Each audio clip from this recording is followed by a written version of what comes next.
Hello everyone, अध्ययन कक्ष में आप सभी का स्वागत है। तो आज की इस वीडियो में हम साइकोलॉजी एमसीक्यू सीरीज का नेक्स्ट पार्ट करने वाले हैं। तो चलिए आज की वीडियो को शुरू करते हैं। तो हमारा आज का पहला क्वेश्चन है, in an experiment the researcher manipulates the dash variable and measure the dash variable. तो आपको बताना है कि एक एक्सपेरिमेंट में जो रिसर्चर होता है, जो शोधकर्ता होता है, वो किस वेरिएबल को मैनिपुलेट करता है और कौन से वेरिएबल को मेजर करता है। तो हम ऑलरेडी पहले बहुत बार बात कर चुके हैं कि जिस वेरिएबल को एक्सपेरिमेंट में मैनिपुलेट किया जाता है उसको हम इंडिपेंडेंट वेरिएबल कहते हैं, और जिस वेरिएबल को हम मेजर करते हैं उसको हम डिपेंडेंट वेरिएबल कहते हैं।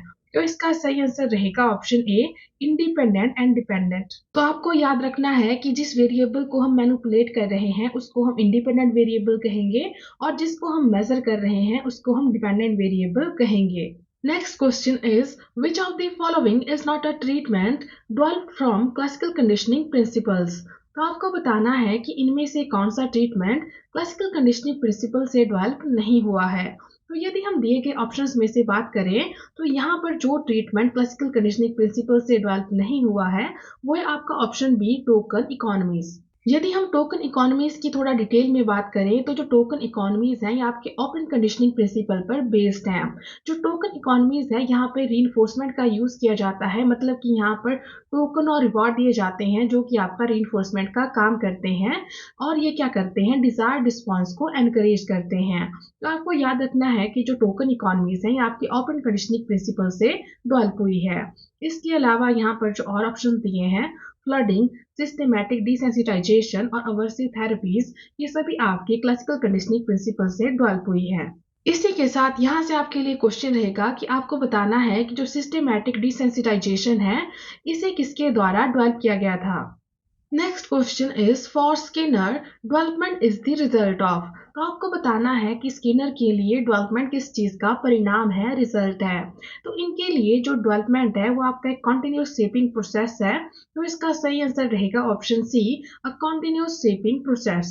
इसी के साथ स्किनर के बारे में आपको याद रखना है कि एक अमेरिकन साइकोलॉजिस्ट थे और इन्होंने operant conditioning theory of learning दी है। इसी के साथ आपको याद रखना है कि इस थ्योरी को हम इंस्ट्रूमेंटल लर्निंग के नाम से भी जानते हैं। Next question is, according to Adler which of the following is not one of the primary goals of children misbehaviour. तो आपको बताना है कि एडलर के अनुसार इनमें से कौन सा बच्चों के मिसबिहेवियर का प्राइमरी गोल नहीं है।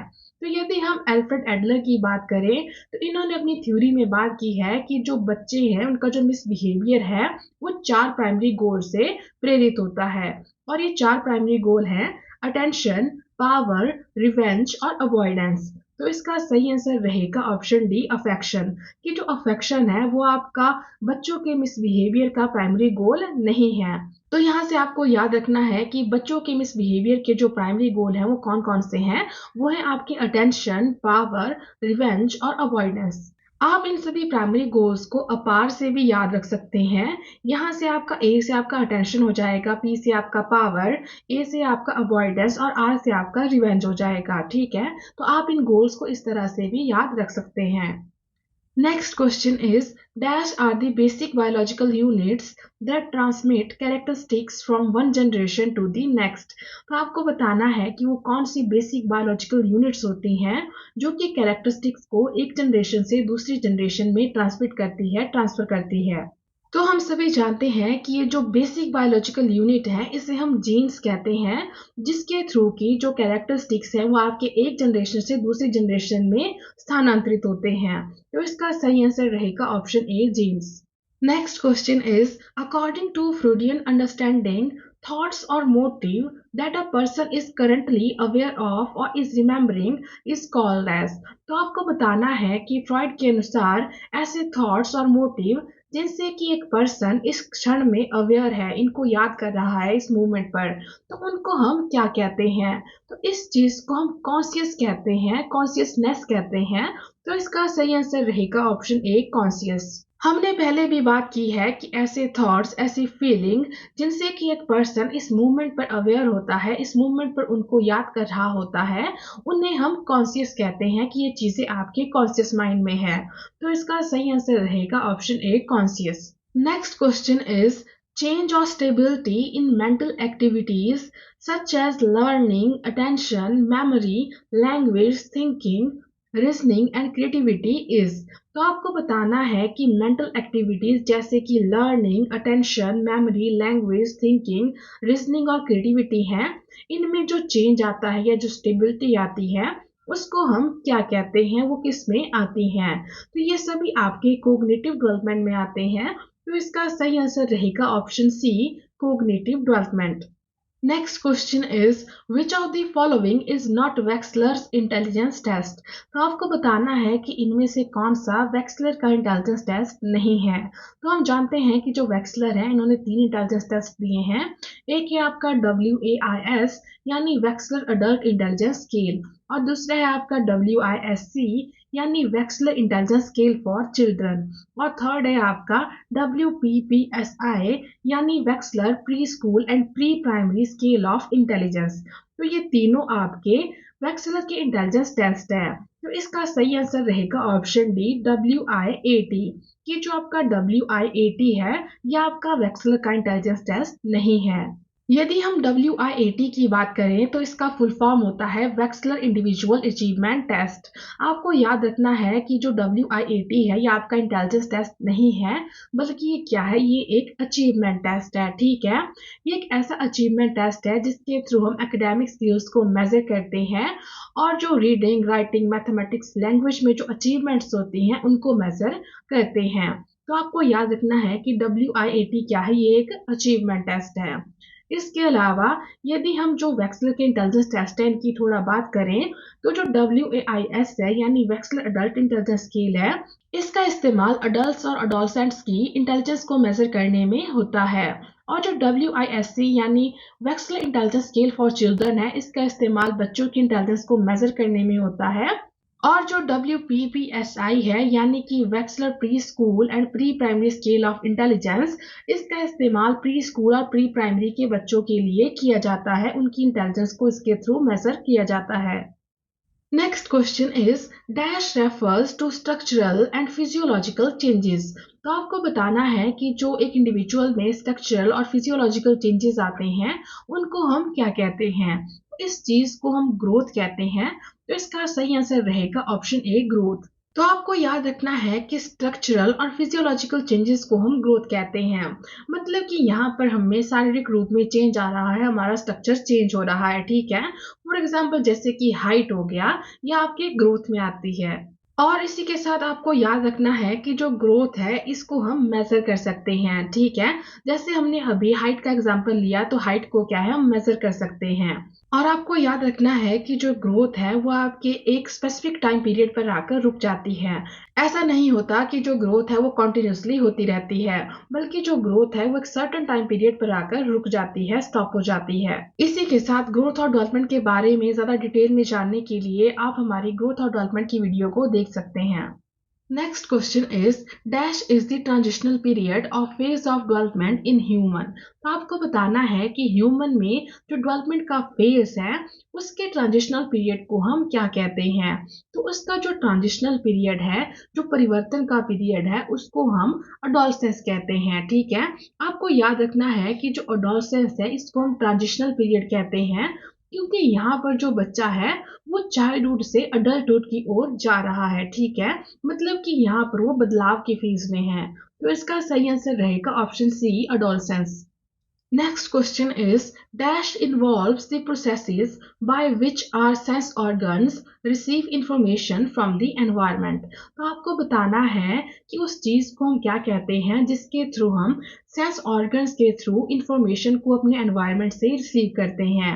तो हमने पहले भी बात की है कि हम क्या करते हैं, अपने एनवायरनमेंट से जिस भी इंफॉर्मेशन को अपने सेंस ऑर्गन्स के थ्रू हम रिसीव करते हैं उसको हम सेंसेशन कहते हैं।